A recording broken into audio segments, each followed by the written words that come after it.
14 अप्रैल सन 2024 अचानक से इजराइल पर मिसाइलों की बारिश होने लगती है। आसमान में मिसाइलें दिवाली के पटाखों की तरह दिखाई देने लगती है। इससे पहले मिसाइलें इजराइल की धरती को अटैक करती, उससे पहले ही इजराइल का आयरन ड्रोन सिस्टम एक्टिवेट हो जाता है। मिसाइलें आसमान में फटने लगती हैं, जिस कारण एक बड़ी तबाही होने से बच जाती है इजराइल में। लेकिन फिर भी कुछ मिसाइलें इजराइल की धरती को अटैक कर जाती हैं, जिन्हें आयरन ड्रोन भी नहीं रोक पाया, जिसके चलते दोनों देशों में जंग के आसार बन जाते हैं। हालात धीरे धीरे बिगड़ने लगते हैं। इस चिंगारी की शुरुआत होती है 1 अप्रैल सन 2024 से।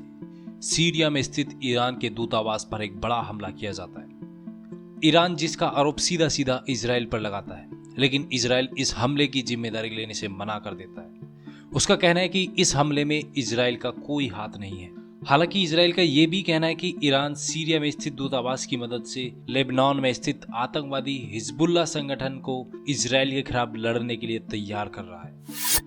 उधर खुफिया एजेंसीज का कहना है कि ईरान इस जंग से पहले कभी खुलकर सामने नहीं आया, कभी उसने नहीं बोला कि इजराइल ने हम पर अटैक किया है। लेकिन ईरान अब सबके सामने खुलकर इजराइल को वार्निंग दे रहा है।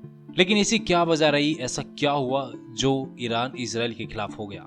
हालांकि इजराइल को सबसे पहले एक देश के रूप में मान्यता देने वाला as a Muslim country Iran ही था, लेकिन आज के समय में हालात ऐसे बन चुके हैं, दोनों कंट्रीज एक दूसरे के दुश्मन बन बैठे हैं। ऐसा क्यों?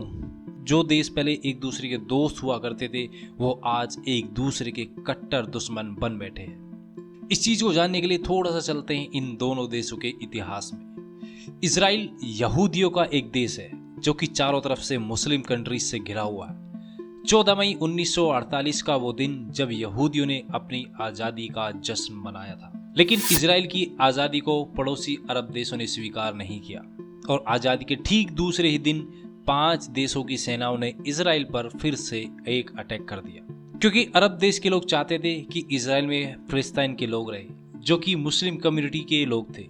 इजराइल में उस समय यहूदियों का बोलबाला था, जिसको लेकर इजराइल के अंदर 2 पार्ट बन चुके थे। एक तरफ यहूदी और दूसरी तरफ मुस्लिम कम्युनिटीज के लोग।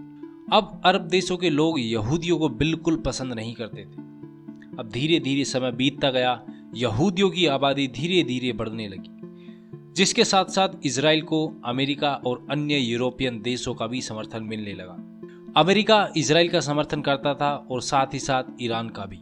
उस समय ईरान में पहलवी राजवंश का शासन हुआ करता था और ईरान में यहूदियों की जनसंख्या भी अच्छी खासी बढ़ने लगी, जिस कारण ईरान इजराइल को सपोर्ट करने लगा और बाकी यूरोपियन कंट्रीज की तरह इजराइल को एज आ कंट्री के रूप में मान्यता दे दी गई। अब समय आता है 1989 का, जब ईरान में इस्लामिक क्रांति आती है। एक तरफ यहूदी और दूसरी तरफ मुस्लिम कम्युनिटी, लेकिन अरब देश के लोग यहूदियों को बिल्कुल भी पसंद नहीं किया करते थे। अब समय आता है साल 1989 का, जब ईरान में इस्लामिक क्रांति आती है, जो कि ईरान और इजराइल के रिश्तों के बीच एक बड़ी दरार पैदा कर जाती है। ईरान की सत्ता पर काबिज मोहम्मद रजा पहलवी को देश छोड़कर भागना पड़ता है, जिसके चलते ईरान की सत्ता की बागडोर अब खुमैनी के हाथों में आ जाती है। खुमैनी इस्लामिक क्रांति वाला व्यक्ति था, जिसने यहूदी और मुस्लिम कम्युनिटी लोगों के बीच जहर घोलना शुरू किया। हालात ऐसे बन गए कि लोग एक दूसरे की जान लेने के लिए उतारू हो चुके थे। इस चीज के चलते ईरान और इजराइल दोनों देशों के रिश्ते बिगड़ने लगे। इतना सब देख अब ईरान ने अमेरिका को भी हाड़े हाथों ले लिया। अमेरिका को बड़ा शैतान और इजराइल को छोटा शैतान का नाम दिया गया। इजराइल ने ईरान के साथ सारे संबंध तोड़ दिए। वहीं ईरान इजराइल की मुस्लिम वाली कम्युनिटी को सपोर्ट करने लगा, जिसे आज के समय में फिलिस्तीन कहा जाता है, जो कि इजराइल का ही एक पार्ट था। लेकिन ईरान चाहता था कि इजराइल से यहूदियों का शासन पूरी तरह खत्म हो जाए और मुस्लिम कम्युनिटीज की हुकूमत चलनी चाहिए, जिसके चलते ईरान ने हिजबुल्लाह नामक आतंकी संगठन को इजराइल के खिलाफ खड़ा किया। ईरान हिजबुल्लाह को इजराइल के खिलाफ लड़ने के लिए वेपन्स प्रोवाइड कराने लगा।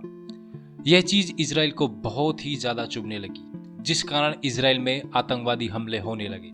अपने देश में बढ़ते हादसों को लेकर इजराइल ने अपने देश से आतंकवाद खत्म करने की ठान ली, जिस कारण इजराइल और फिलिस्तीन के बीच एक लंबी वॉर आज के समय में देखने को मिल रही है। और आखिरकार कब खत्म होगी ये वॉर, ये तो आने वाला वक्त ही बताएगा।